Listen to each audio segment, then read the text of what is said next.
Ah, d'accord.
President Buhari just met his French counterpart Emmanuel Macron on a reciprocal state visit. What will you say are the major highlights of that high-level engagement? Yes, okay, they talked about security. That was obviously a very important one. And in particular, Boko Haram, how the French can help Nigeria in the fight against terrorism. Mr. President briefed on developments that have been taking place on that front, the surrendering of a number of Boko Haram fighters, then of course Islamic State in West Africa, the role that they are now playing, and they were looking at how they can get greater cooperation amongst the various countries in fighting the increasing security threat across the Sahel.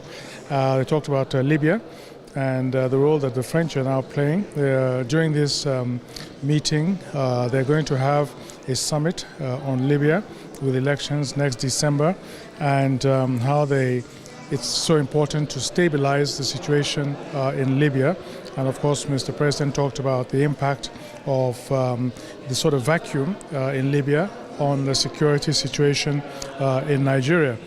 And they also talked about security in the Gulf of Guinea, and again the importance of all the countries of the Gulf of Guinea, as well as all the major maritime countries coming together, maybe at a regional and maybe a continental level, to address the issue of insecurity in the Gulf, the piracy and all that. Mr. President talked about steps that he had taken to strengthen the Navy to be able to also address some of the challenges there, and gave some statistics that the number of incidents of piracy has really come down drastically.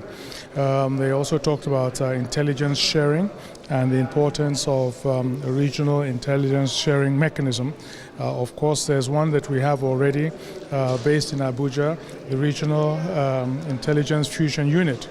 And the French president talked about a similar mechanism that's based in Chad, and how those two could cooperate to have a sort of a seamless intelligence sharing architecture across West Africa. They talked about some of the problem situations in a number of countries, in Mali, in Guinea, in Chad, in Libya, and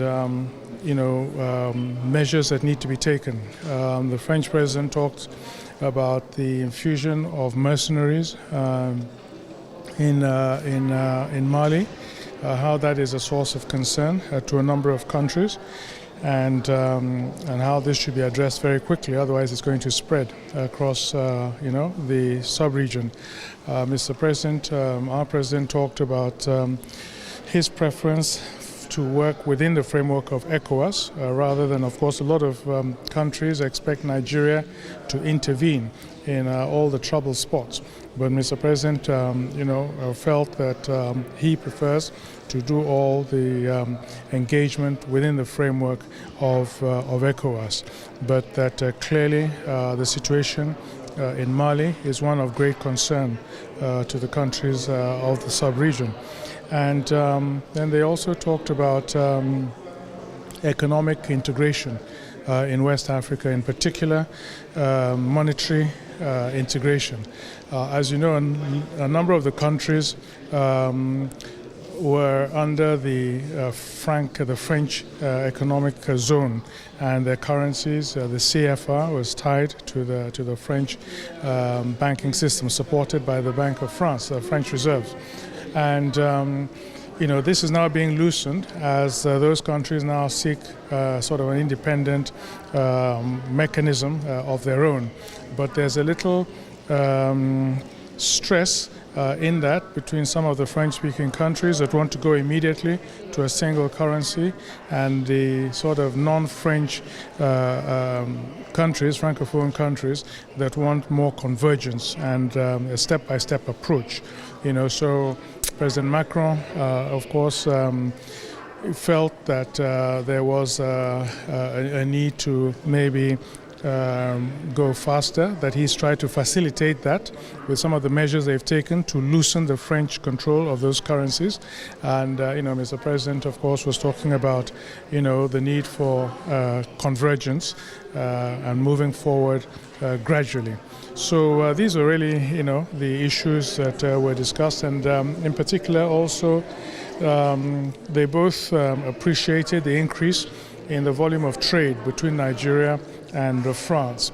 And, in this context, the French president was very keen to see a more conducive environment for French companies coming to invest. He noted that a lot of the business was being done by very big French companies, but he wanted also the smaller French companies and small and medium-sized enterprises to also be able to invest in Nigeria, but he felt that would require greater government encouragement and presence at the federal level and at the state level, so that there can be some element of guarantees for these companies and reducing the risk for them, and that he felt that if those were in place, there will be even more French companies willing to invest in Nigeria. Mr. President, our president, talked about his initiatives in enabling business in Nigeria, and some of the tax and profit exporting facilities that have been put in place, and that he felt that this should be a source of encouragement and confidence building for potential investors. Nigeria is surrounded by Francophone countries, the countries that the French have significant control and influence. What would you like to see going forward in terms of security? Yes, well, I think this is the point they were also making, that there has to be greater cooperation. It's this security threat is something that calls for coherence and coordination and cooperation amongst all the countries, Francophone or non-Francophone. A lot of that, of course, is being provided within the framework of ECOWAS, where there's now an early warning system that has been put in place across the ECOWAS zone. There's a multinational joint task force, which is also cooperating with what they call the G5 Sahel, a group of countries. So it is precisely that will create, the wall of countries that will work together in confronting the security challenges that are faced by the sub-region. Exactly. Okay. The Peace Forum, the 3-day Peace Forum will start tomorrow. What are the expectations of Nigeria from that summit? Well, the Peace Forum is going to discuss so many different issues. Right from cyber security, peace, conflict, terrorism, COVID response, climate change. So right across the gamut, and those are all areas of great interest to Nigeria. Of course, in the area of climate change, we're looking for greater funds made available. The developed countries have promised $100 billion to developing countries.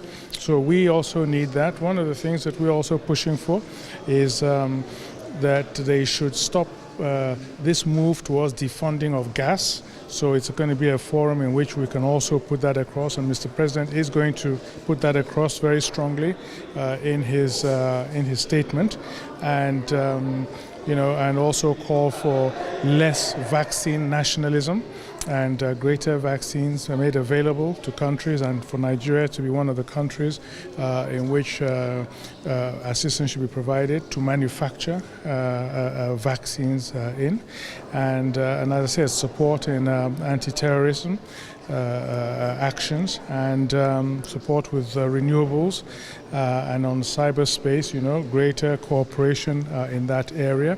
There's also going to be, discussions on gender issues, and Nigeria will be able to talk about, what we're doing in the area of women empowerment and gender equality, and so forth. Thank you.